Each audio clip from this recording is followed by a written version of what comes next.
question was, show us 2 ways that you can cut that cake. And on her paper, she drew a knife in one of them, and the other one, she goes, I don't know any other way to cut a cake. So, yes, that's a first or second grader, but isn't that so true about our communication efforts sometimes? We think people know what we're talking about, but it's not necessarily true all the time. So basically what we want to do is to take all the different ways that you communicate and put together a plan for the next year that will help you each month, whether it be funding something, whether it be just communicating what has happened in your city council meetings, working with the press, working with social media, working with your student advisory group that has done such a good job. And maybe we can learn from them and they learn from us as we hopefully will be able to do something for the city. Ben, looks like we've got our stuff up. If you don't mind, I'm going to kind of turn my back on some of you. We'll move it so everybody can see. I think, can everybody see okay? Can everybody see that? All right. I am very mobile. So, we are stanchion, and as this next slide shows you, you have the infrastructure. The student advisory group has put together your website for you. I know there's still things they're working on, but it's a work in progress. You have your social media set up as you need to. And those are things that now are the infrastructure of what we can do for you. Because basically, with like a meeting like this, we would not only want to make sure that social media knows what's going on, we want to work with the press to help them so that you have a consistent communication going to various forms of communication. Okay? My son, we were talking the other day, and I won a 6-month subscription to the Moorhead News from the chamber. Well, I'm going, yay, 6-month subscription. He goes, Mom, we get that on the internet. That shows the difference. You're going to have a portion of your community that will never, ever get on the internet. You have a portion of your community that will not get on social media to see what's going on. They only read the Moorhead News or they listen to Chuck Mraz on the radio in the mornings, okay? So our job is to try to do everything we can to make a consistent message so that we can grab as much of the community to make them know what's going on as we can. Because if we have an informed community, we have a community that's proud, we have a community that is more apt to be involved. So those are things that we can consider as we look at these things. Next. So what's next? Hopefully we're next. Okay? We want to develop, implement, and maintain a communication strategy for the city. Now, you might say, well, the mayor can take care of that for us. Well, the mayor's got other things that you want him to do. And and as far as city council members, though you go out and tell people what's going on, you can't tell them everything, and you don't have time because you also have jobs that you need to do. Okay? So, number 1, we want to clearly communicate the priorities and focus of the city to the citizens of Moorhead. All right? So as Mayor Trent has said many times, he's about communication, cooperation, and collaboration. We need to make sure that the city of Moorhead knows that that's what we're about, that they can get involved, they can cooperate, and through the knowledge of knowing what's going on in our city. We want to make the job of the media easier by providing up-to-date information in the format they require. The Moorhead News and our radio stations do a wonderful job as far as communicating what happens in meetings and what happens in our city. How much more would it help them if you had someone like us that dealt directly with the mayor, dealt directly with you, and could get them press packets and press releases in a timely manner in a format that would be helpful to them. If you talk to them, I think we have one here somewhere. A couple of them. Yeah, exactly. They would probably welcome to be able to have someone that they can talk to and get information as quickly as possible. Using our contacts in Kentucky media, Kentucky government, and Kentucky community to focus attention on important tasks, projects, and policies that are being implemented for the city. Many times we think that the only people that are interested in what we're doing are here within the city limits or within the county limits. There may be times, especially as you try to let elected officials know ahead of time, some of the things you're doing in case you want to approach them for funding, in case they want to be here for announcements, in case they want some input. To be able to have those things and to be able to cooperate with them and the media outside of this area, which we have contacts in the region, that would be very helpful. In the same manner, there may be some things that if we don't watch out, may be blown out of proportion by people in regions around us that maybe we can squelch before it gets out of town. And I think we've all been in situations where maybe a newspaper in another area has brought up a story that we're like, wow, they blew that out of proportion. Well, maybe if they'd had someone that could maybe hold it back, that might have been helpful. Gathering feedback from your audience so that you know exactly what the citizens think. So many times we do guesswork when it comes to what our citizens think about what we're doing, or they don't feel like they have the feedback through regular, possibly community forums, through surveys. We can put together surveys for you, whether it be on a project or just on a how are we doing. We've written surveys before that maybe we could put on the website, drive people to the website to see, get a grade on what we're doing or how they feel about a certain project. And it sometimes can be very, very helpful. And then achieving our own qualitative goal, which is the citizenry of Moorhead thinking, wow, the city suddenly got awesome. Okay? I'll tell you something that I've noticed over the last little bit is when Mayor Trent has put on Facebook about the electricity is out on near Walmart, or these offices are closed because of the school, because of the snow, that sort of thing. It has been amazing to me on just those simple things, and they're not simple, I mean they're good, how much comment has come back of being informed. And those are just on the simple things. Think about how citizens would feel if they received consistent information about the things that they don't know anything about really right now. Does that make sense, what I'm saying there for you? Okay, let's go next. We wanted to give you some input from some of our past clients, or some of our current clients, I mean. So we went local, statewide, and then in another state. So Tracy Williams has agreed to be one of our people that has given us a recommendation. Tracy was bogged down with having to, every week, try to do an update of all the events and things that chamber members had going on in the community.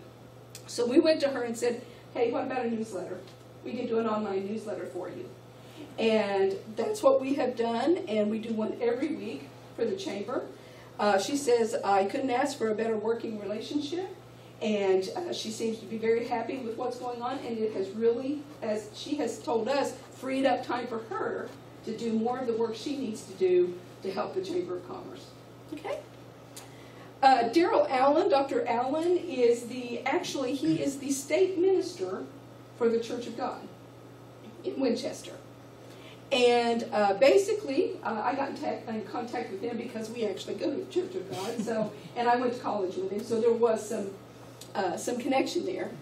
And they have been losing some membership dollars, and they were trying to get in touch with all the 300 churches in Kentucky to help them know what was going on, that sort of thing. So basically what we've done is we've just started a newsletter for them, and we have helped them with some of their website upgrades, that sort of thing. And he has been pleased enough that they are hoping to up our contract at the beginning of the summer to add some more communication efforts and event planning to try to bring more churches into membership there. Okay? And then finally, Rob Sparks is the executive director of the Corporation for Economic Development in Anderson, Indiana. This is probably our largest account that we have right now, and we bring it up because we use almost every service that we have to offer on this one account. All right? Just to give you some background, to kind of give you an idea of what we do for them, he says, I highly recommend their services, so I'm patting him on the back next time we say. They have a very controversial project in Anderson right now. It's called the Mounds Lake Project. This is a $450 million project that we're the public information firm on, which was quite a coup for us. Basically, you're talking about an area where GM used to be king. And about 20 years ago, GM pulled out, and a great portion of the city is either almost dead because there's no economic development in the area, population went down, and then to beat everything, they are now looking at the possibility of central Indiana in the next 20 to 30 years having a fresh water problem. Because that area of central Indiana went from about 600 to 700,000 people in less than 10 years. They're 1.8 million. So they're growing quite a bit. Well, it's a very controversial project because it's going to go right through a lot of almost downtown Anderson and near parks and that sort of thing. So we're dealing a lot with environmental groups who are trying to protect the area. We're dealing with a lot of 400 homeowners will be displaced by this lake. So they are in the process of looking at what it would take to relocate all of this. This is a major project and it's a major PR challenge, I guess you would say. Okay? So what we have done for them, number one, if you look to the top left, you'll see Mounds Lake Navigate the Future. We have done a branding for them for the project to help them. That's on most of, if not all, of their communications. Basically outlining the water need that may be apparent in the next 20 to 30 years and the economic development benefits that would be possible. Up in the top right-hand corner, you'll see another of that branding that was going on their website. We're driving a lot of people to their website that has so much information. If you go down to the graphs there, that is results. Those are results of surveys that we have done for them. Basically, we're looking to see who's for it, who's against, and I'm just kind of making that really elementary. And then if you go to the bottom left-hand corner, we've done some public forums for them, and that was one of them, and it was a walkthrough forum. And there were large infographics about the size of this wall that people could walk through and see information about the lake and what the environmental impact studies and the feasibility studies had done, had shown.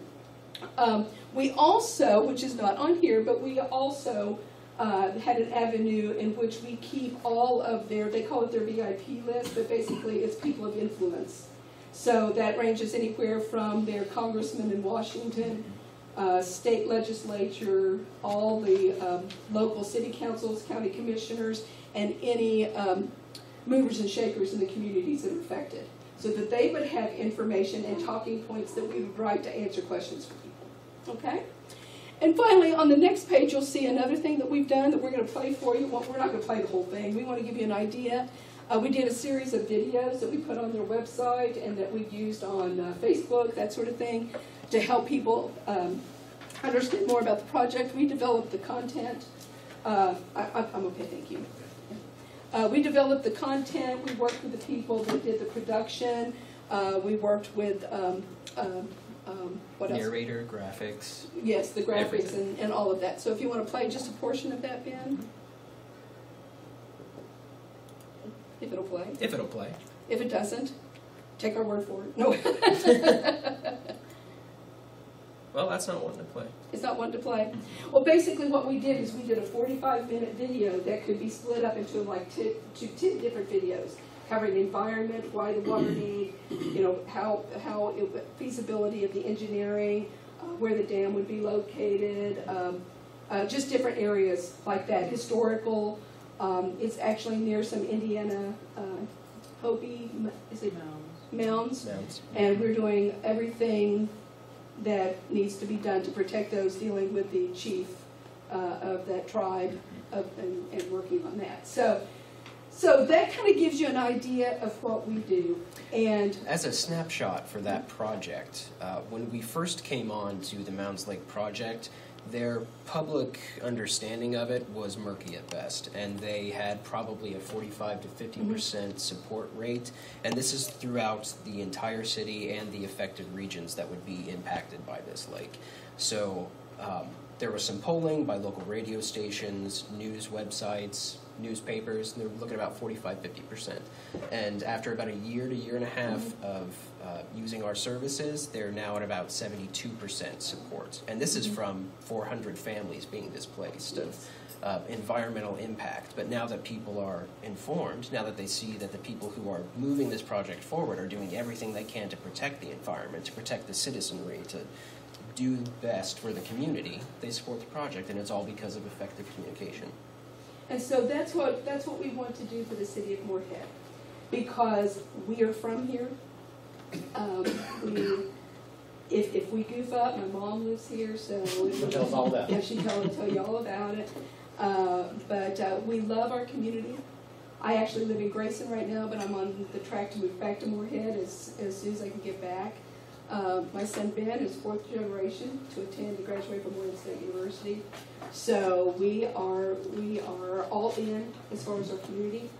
My grandfather, and some of you maybe who are old enough, he was the janitor at the high school for many, many years and made the best hamburgers in the world. So anyway, but we would love to be your communication arm.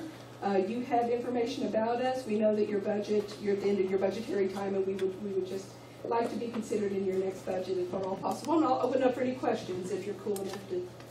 Yeah. Any questions? Well, from your talk, I appreciate y'all coming for so serious. Thanks. We have a proposal in here that would be a monthly flat fee, but I take it that you do some piecemeal. Absolutely. That would be, we went the highest end, because what you would need to have done, and Ben, tell me if I'm wrong on this. Well, because we would also help out the police department and fire department too. But our estimated time is that at a maximum 20 hours a month. Okay, so but we completely understand that budgets are budgets. And if you'd like to start with something different, and then we could always revisit it later. We just want to be of help. More than anything, we're passionate about our community. Yes. We've worked on national campaigns, regional campaigns in different states, but it all comes back to home. This is what we want to do. Well, we've talked about looking at possibly just the newsletter to begin with and see what we can work out, and that's what they've had a lot of success with at Chamber, and that's what we were thinking about, because what we've got with the website is great, but we need something to kind of keep it fresh, and we're going to have students rotating in, rotating out, and but we see this as is just to enhance the website, to bring people there, also to keep people more, because I tweet stuff all the time, and we got students who do it, and it'd be nice, especially if we have a project coming up or meetings or whatever, to say, Sherry, we got to have this on there, boom, and go. So that's just, we've talked several times. Absolutely. And I think it would work well. Again, it comes down to what we can put in there when we can. So Absolutely. we appreciate it. Absolutely. Carolyn, this is kind of right up your alley too. Anything else you like the information? It sounds great. Thank you. Sounds great. And like you said, so many institutions, cities, universities, whatever, they don't really have somebody that does this. They Right. expect everybody to kind of do it. Correct. And it sometimes happens, sometimes doesn't. And so opinions are made by the community regarding what they know. Right. So I think your points were very, very well spoken. I see it as a very, very, very helpful vehicle once we start talking about long-term projects with recreation and police and fire and those type of things. I can see that as something to inform the public. Yes. And that's all we're about. I just think we just, that's why I do what I do, and it's a very little thing, but this could be really helpful. Exactly. And like you said, we could start, if interested, of course, we would love to start with the whole package, but if you needed to start with something else, we can at least see how it goes for a year and go from there. Okay. So, We really appreciate it. Anybody else have any questions for them? Thank you. Thank you all And in so those much. packets, you do have a list of our references. We encourage you to contact them. Yes. Thank you all. Appreciate it. Thank you, we appreciate it. Yes. Actually, Mayor, we've got several folks that want to speak during. That's fine. I'm going to go ahead and let Scott go next. Right. Scott Davison? Thanks, I'll be very brief. I have two things to ask the council to consider, one small thing and one really small thing. So I'll start with the really small thing. I live downtown, and I do a lot of walking downtown, and I've tried to take my kids on bikes to the city park from downtown, through Batson Oaks, across Main Street, and then over. And on a number of occasions, it seemed to me that the light is not an effective way to navigate that intersection for pedestrians and cyclists. Which intersection is this guy? Batson Oaks and Main Street, Main Street. Pasquale Yeah, intersection. okay, right. So if you are coming east on Main Street, there's a stop sign in Hargis in Main Street, right? If you keep going, if you get to that light and the light is green, people are going fast at that point because the road straightens out and they're heading through. I think it would be a good idea to consider changing that from a light to a four-way stop. And then people, if they're trying to get all the way through, they can go on the bypass now. They don't have to go 30 miles an hour from Main Street. We're trying to slow down Main Street to make sure people appreciate what's there. 30 miles an hour is slow compared to how some people go. You know what I'm talking about, Yeah. yeah. And we have a trail now that comes down Main Street, Yeah. South Highway Trace. We hope to have another one that goes right through that same intersection. So I'd like to suggest that the council consider changing that to a four-way stop. The second thing is about the proposed Triplet Valley Trail for biking and walking and hiking. There's a group that's trying to put something together to hand to the city a trail through the Boone Holland subdivision along the Triplet Creek and into the city park and then out to Rockburn. And the city's been very helpful. Joe spent a lot of time with us. There's a lot of permits involved. There's a lot of pieces, a lot of moving parts. And we feel like we're making progress. We have some free planning coming from the university, the offer to develop a marketing plan from the marketing department. And we'd like the city, as you think about next year's budget, to think about part of the recreation budget of the city going toward the trail in some symbolic way. We know it's going to cost about $15,000 for a culvert to cross the creek behind the cinema. We'd like the council to consider putting some amount of money towards that project to try to help us try to pull this together. So we'd like you to think about that as the budget's going through. We think that recreation in Moorhead is not just confined to, what kids do when they play sports, but of course we have to think about people, older people for whom walking is a great form of exercise, kids who are too little to play in sports in an organized way. Some kids have to be pushed in a stroller, and the trail would serve everybody. And so we want to put a pitch in for the council to consider some symbolic gesture in that direction as they construct the budget into the next year. Thank you for your time and Yeah, attention. you want to talk about this guy? Since you designed it. Well, I thought it was just Tom's doing that hasn't been approved by the committee yet, so I shouldn't really speak to it. Yeah, but it'll be a month before the city council meets, and I thought it'd be a good time to share folks Okay. with what we're doing. Well, this is trying to advertise the recycling center's pickup service. As you may know, the recycling center offers a pickup service. If you're tired of dropping off your recycling center, we do offer curbside pickup for $10 a month. Is that what you're talking about? Yeah. You already do Can you that. do it free? No, you What? already do it. That's right. I said you pick ours up every Friday. Yeah, we're trying to get more people to subscribe to that service. That's all we're Residential, yeah. doing. Residential, not. This is residential. This is This is residential. residential. Sundays. I have a question for Scott real quick. On the $15,000, is that something that you'd be interested in, obviously with budgets coming up, is that something that you would see if a buy-in were to happen and you could help do some sort of a split, or do you have other fundraising that would, okay, Yeah. okay.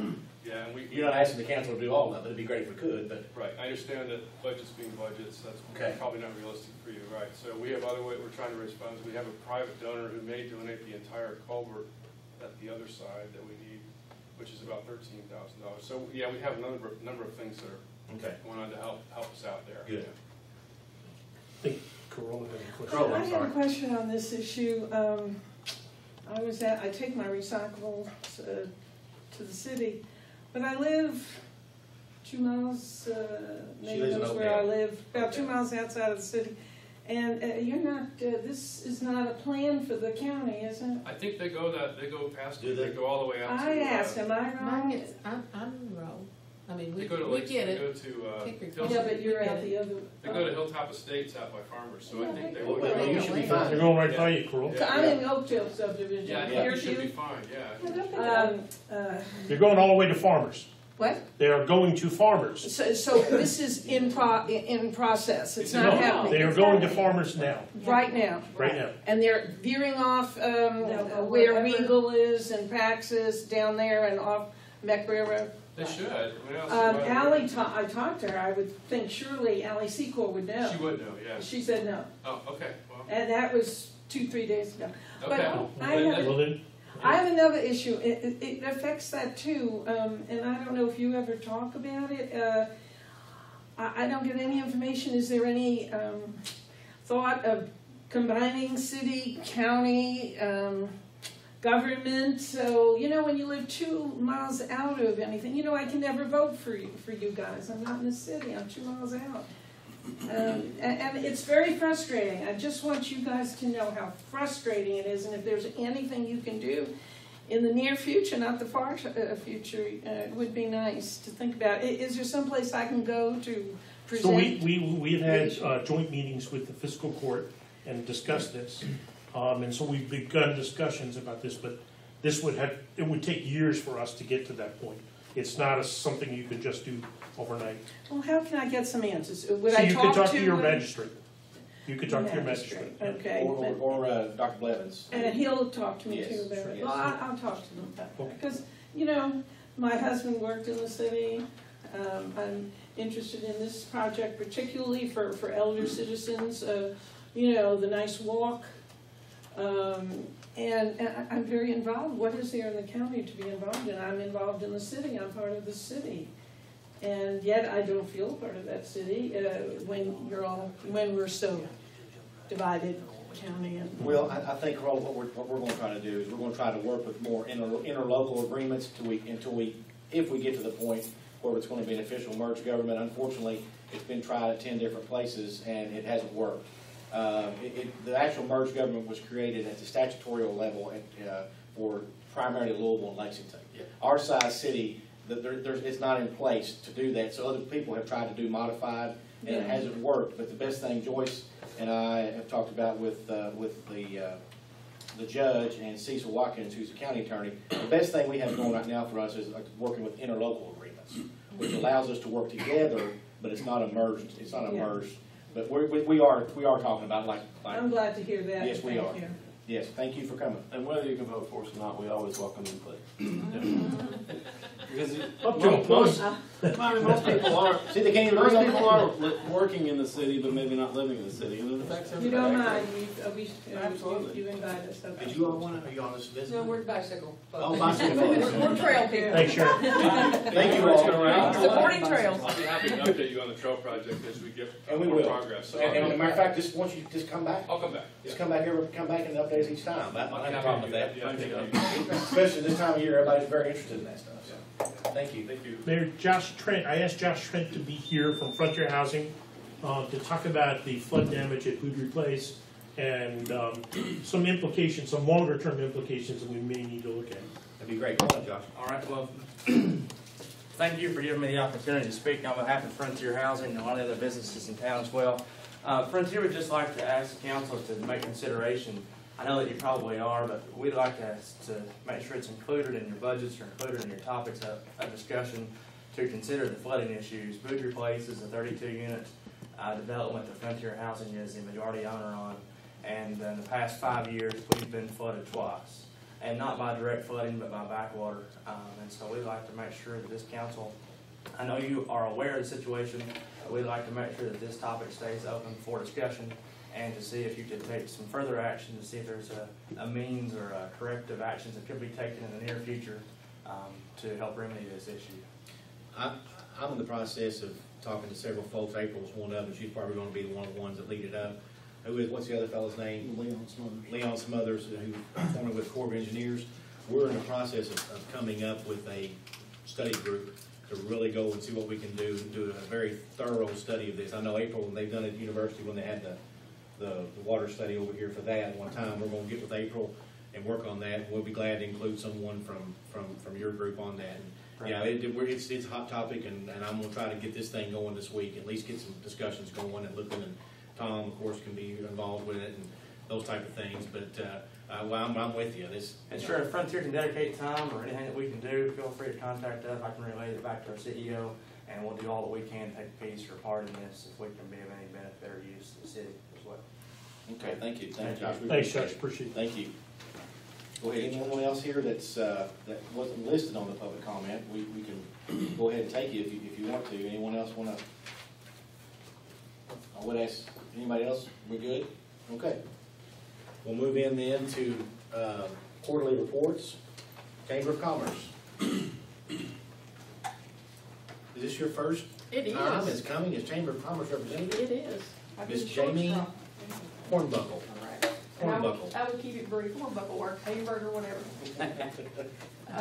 I think you already have a report, written report in your packet, so I'll keep it fairly brief. Two major things that we have going on in the chamber right now. One, we've talked a lot about trails tonight, obviously, and with the Trail Town designation. The leadership group from the chamber was particularly interested in that initiative, and tourism was looking, as part of the grant, to find someone to do customer service training for those in town that may be interested in being able to provide information to people that were in town looking for trail information, adventure tourism, and information. And the leadership group took that on as their project this year. We're very excited about that. They have developed basically a customer service training module to be able to present to local businesses and individuals who are interested in getting information about how to help customers and tourists that are in town interested in the trail and other information about local tourism, and be able to provide some basic customer service skills for those businesses that may not have that built into their training module already, because some, obviously the university has customer service, some of the large St. Clair and larger people may have those, but not everybody would. Secondly, the big thing we have going on, this is the 60th anniversary of the chamber here in Moorhead, Rowan County, so we're very excited about that. And so we're saying that we're celebrating 60 this year.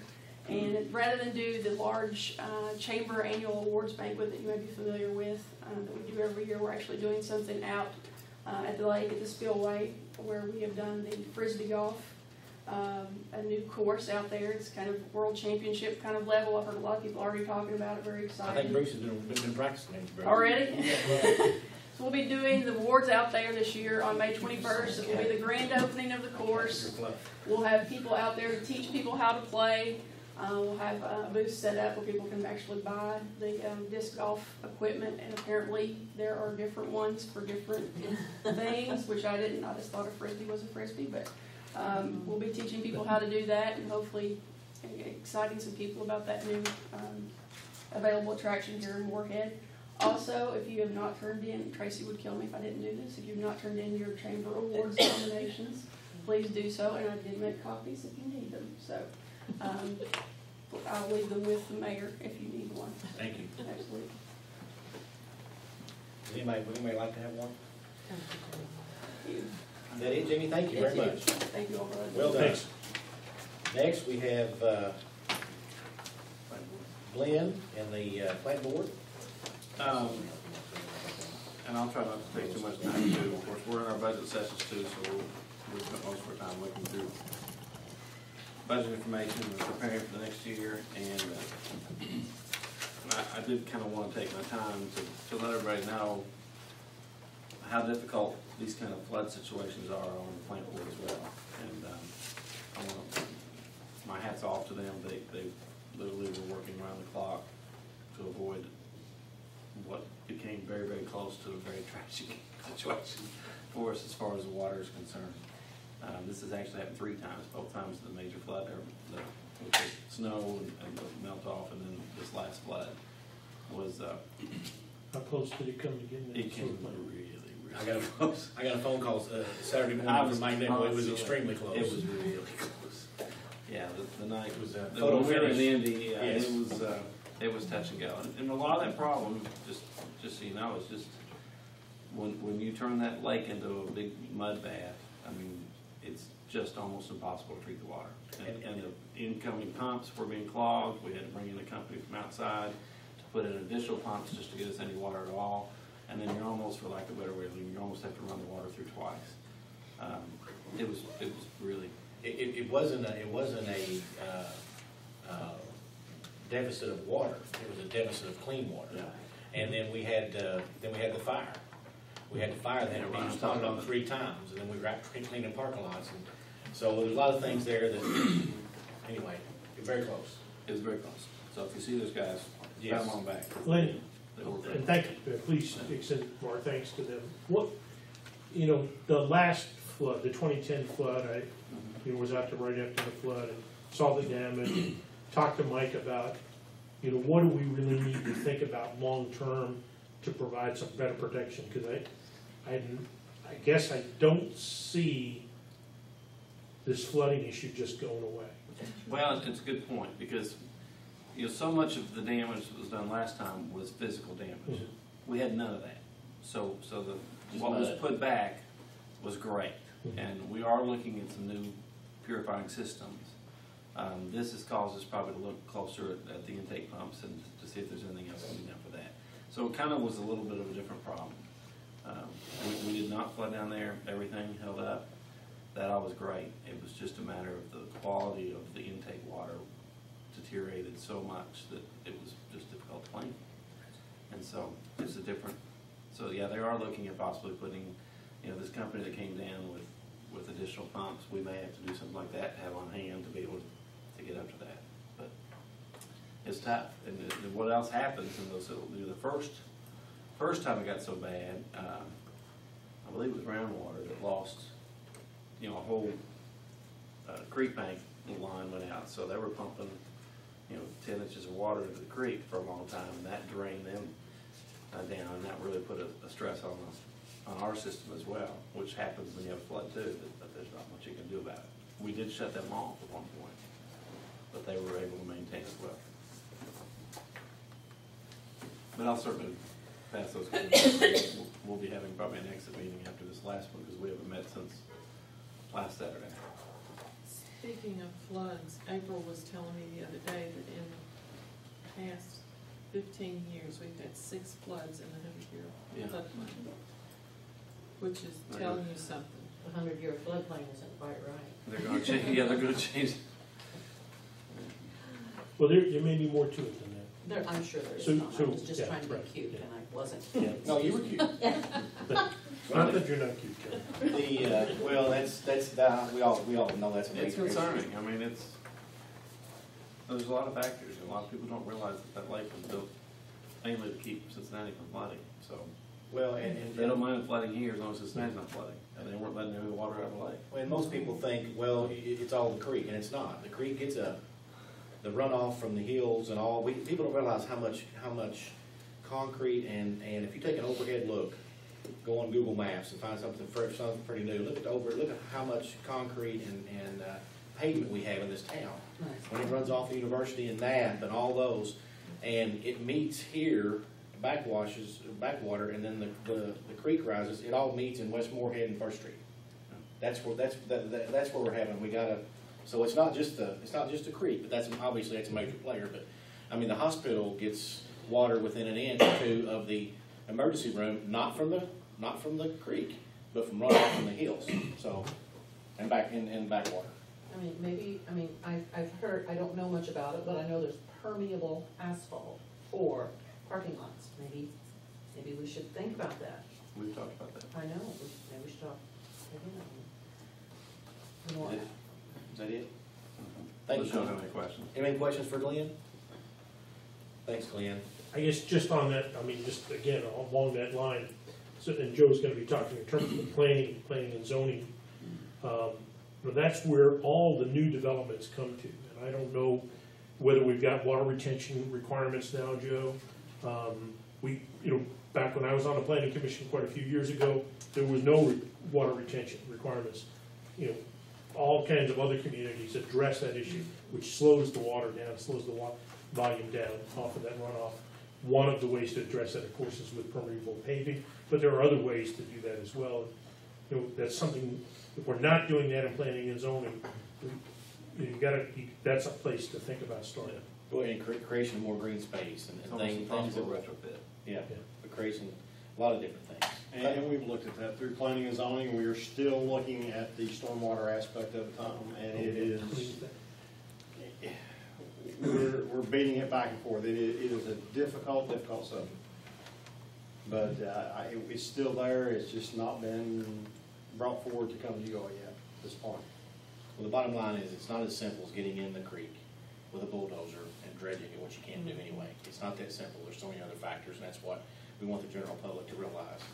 it's very complicated. It's not as easy as one or the other. It's all factors. Thanks, Glenn. Ms. Madonna, you want to give us the Morgan State University report? Thank you. Couple of, or a few things that are coming up in our future that I know are important to the city as well, for traffic impact and economic impact as well. But May 9th is our commencement, our spring commencement, and there will be 2 ceremonies at 10 and at 2. So there will be that turnover and traffic and people that need to eat, get gas, and all that kind of stuff. So we hope the city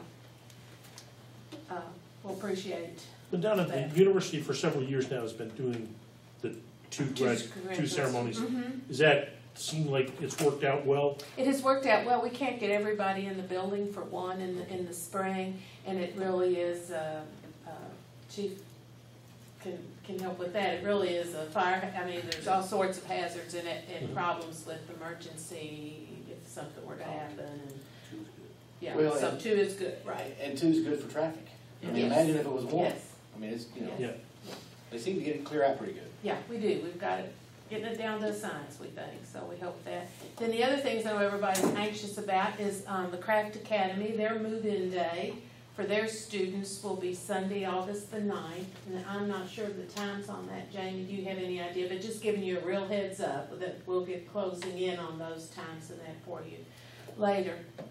And then I know the dreaded university move-in day, that, well, good news and bad news, that we're gonna break that up into 2 days. We have to do it that way because of the construction that's gonna be going on campus. There are gonna be roads closed on campus that we're gonna have to be opened up temporarily and that kind of stuff.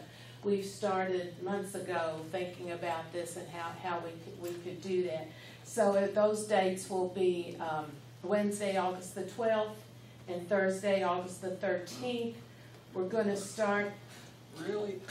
Okay, well, let me tell you, we're not gonna start until 9, let's see, where are we? We're not gonna start until noon on Wednesday.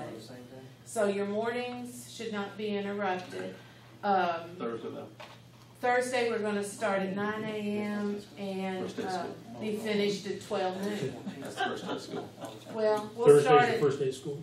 we'll start at 9 a.m. and be finished at noon. Okay? We'll make so- it work. We will make it work, and we've still got a little wiggle room on those times, but the students, Because they'll line up at 7. but we've thought about that. So like I said, we've started very early on in trying to figure out how to do that. And the university, our activities people, and will be working with the chamber as we have to get businesses and citizens involved and help us with that. First day of school will be August the. First day of classes will be 16th. the Monday, whatever that is. 17th. So Brown County's first day of school is the 13th. And Wednesday is usually the, we may move our opening day breakfast back up. Well, Wednesday is also our opening convocation, and we're gonna move it earlier, I believe. We're discussing that tomorrow, but I wanted to give you as early a heads Oh, up appreciate that. on those dates as we can. The color has left Chief Sexton's face, but other than that. Well, he knows that, I mean, yeah. We'll do what we can, It'll work. to help that, and we can adjust some times or whatever, but, we didn't have a whole lot of choice this year. This is probably a 1-year thing unless it works better that way for everybody. So, any questions? No, thank you. Anything else? And Madonna's going to be on a group that we're putting on downtown Moorhead to look at parking. Madonna's going to be the MSU representative. We've got a group of about 8 or 10. Jan's going to be on there. You haven't got her email yet. I got mine right for you. Welcome, Jan. But we'll do that and look at those type of things and go along with what Scott Davis has said about potentially looking at the traffic lights and that type of thing, making it forward.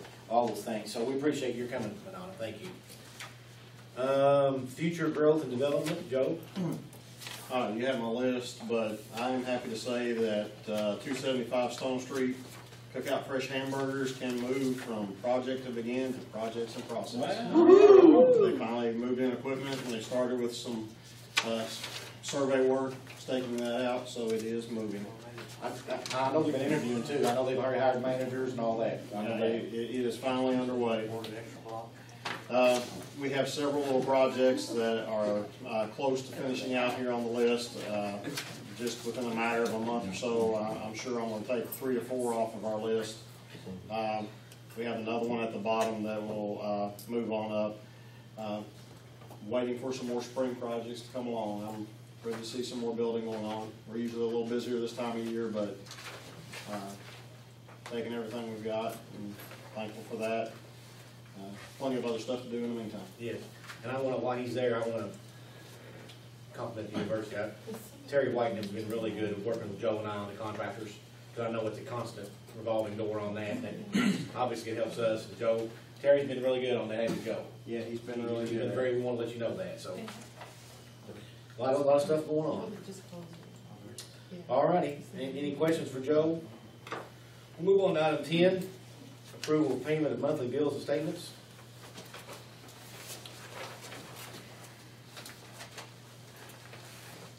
I'll move payment of the bills. Second. Do we have any discussion?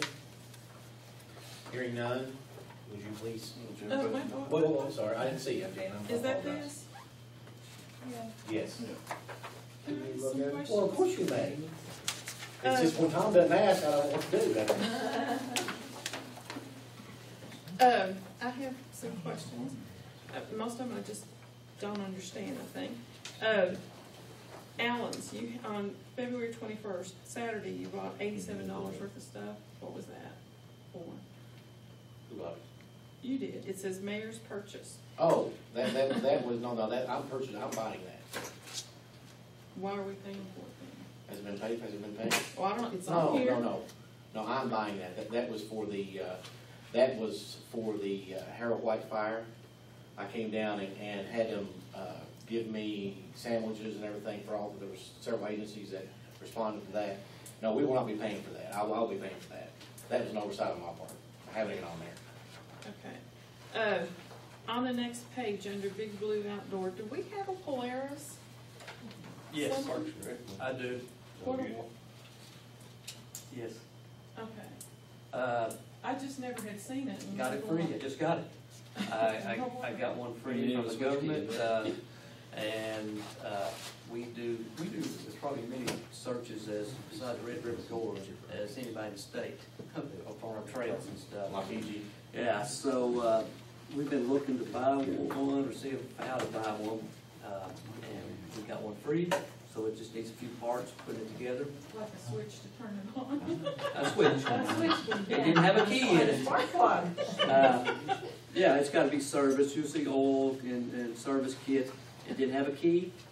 I went to Avon and picked this up, and we got all kinds of stuff up there. It was a military surplus. Yeah, 2009 model. What does it cost? What does that cost new? It's about, that 6-wheeler's about 10,000, I think.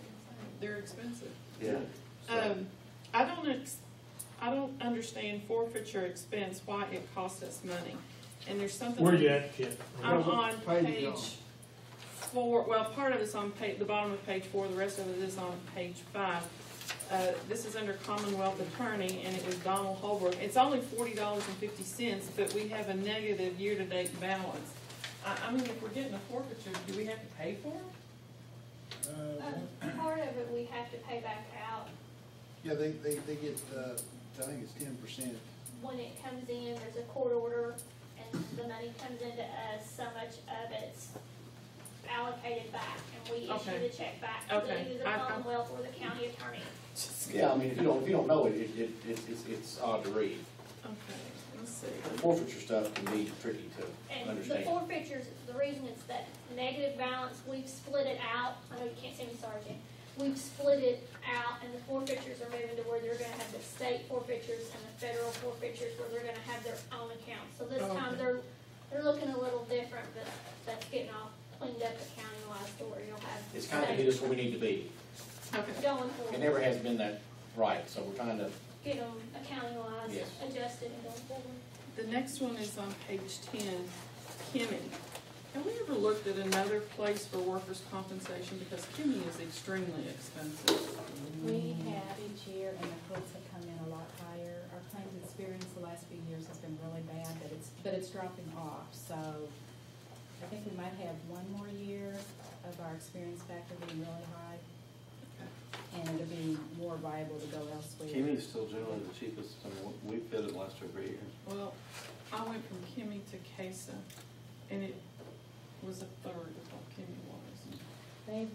Some places won't even quote us because of our factor. Then on page 17, $500 for a letterhead. $500 for letterhead. It's, design and Why did we need a new letterhead? Well, the old one was really outdated, and we wanted to get new letterhead and new envelopes and all that.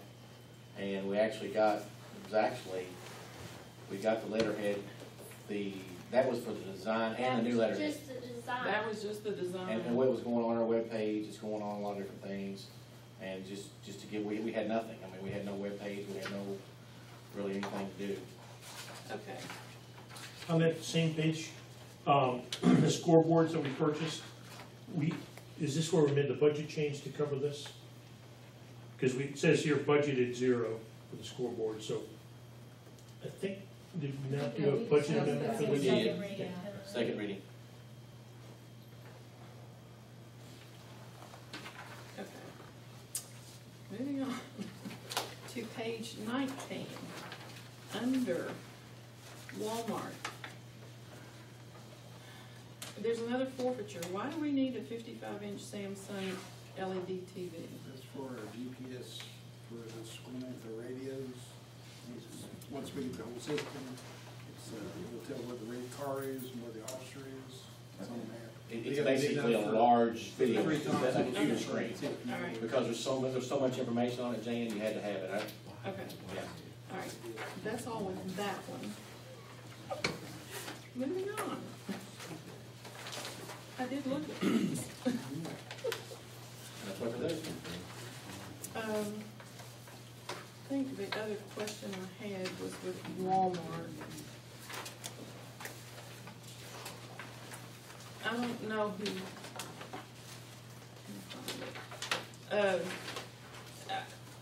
This is just kind of picky, but on one of these, it says HK chocolate sandwich 1. Oh, I saw that. And HK chocolate sandwich, or sandwiches family size 1.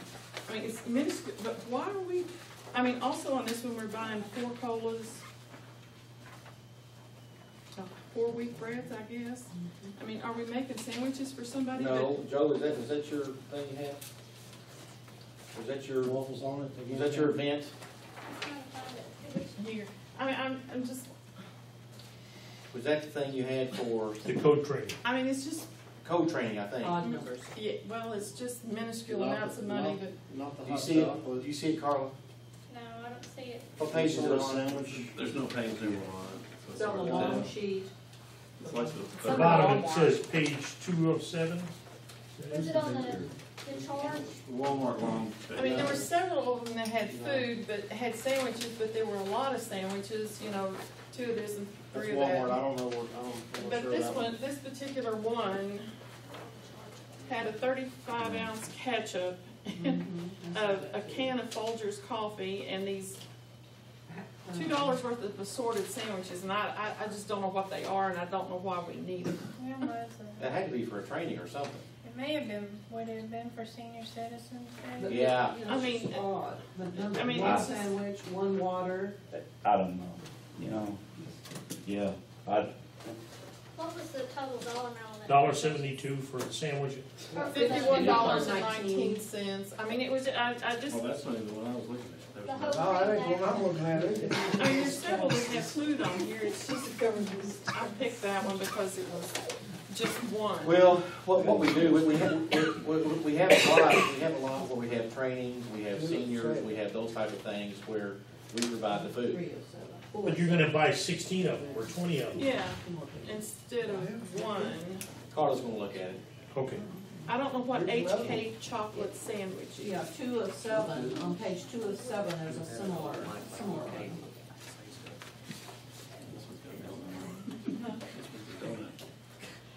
I just, I mean, there's several that have food, and Let's put two I just donuts. picked one. One donut. Well, yeah, on 2 of 7, there's one for 200 and something. I'm not quite sure why we're using the city credit card to buy I'm, one donut, yeah, 2 donuts. is somebody, I mean, I have no idea who charged this. It doesn't indicate who charged it or who signed off on it, you know, that it was okay.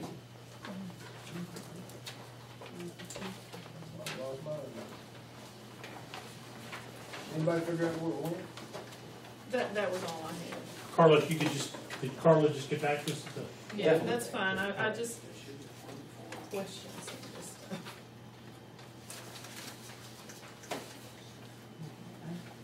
Anybody else have any other questions?